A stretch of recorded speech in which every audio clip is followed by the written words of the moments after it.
अधिक चर्चा करूयात। आपल्यासोबत मराठा नेते राजेंद्र कोंढरे जोडले गेलेले आहेत। राजेंद्रजी, स्वागत आहे तुमचं लोकशाही मराठीवर।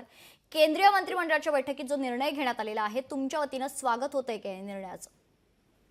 लगेच आपल्याला स्वागत ह्याच्यात करता येणार नाही, कारण केंद्र सरकारने जातीय जनगणना घेण्यासाठी जी पूर्वपेटिका त्याच्यासाठी त्यांनी जी तयार केली ती तपासल्याशिवाय आपल्याला याच्यावर सविस्तर बोलता येणार नाही। पण एक महत्त्वाचा मुद्दा आहे ते काही नमूद करू इच्छितो की जातनिहाय जनगणना ह्यासाठी मागणी केली जात होती की ज्या राज्य सरकारांच्या आणि केंद्राच्या योजना आहेत आणि पॉलिटिकल रिप्रेझेंटेशन या दोन गोष्टीच्या अनुषंगाने लोकसंख्येच्या प्रमाणात त्या जातीचं प्रतिनिधित्व दिसलं पाहिजे अशी मूलभूत धारणा होती। पण प्रत्यक्ष आज प्रवर्गनिहाय ज्या योजना आहेत त्या योजनांचा लाभ खऱ्या वंचितांना मिळत नाही ही खरी समस्या आहे।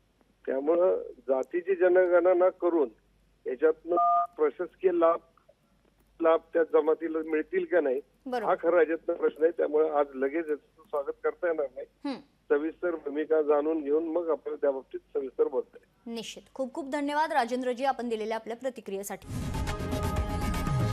लोकशाही मराठी ऐका, पहा, जागरूक रहा।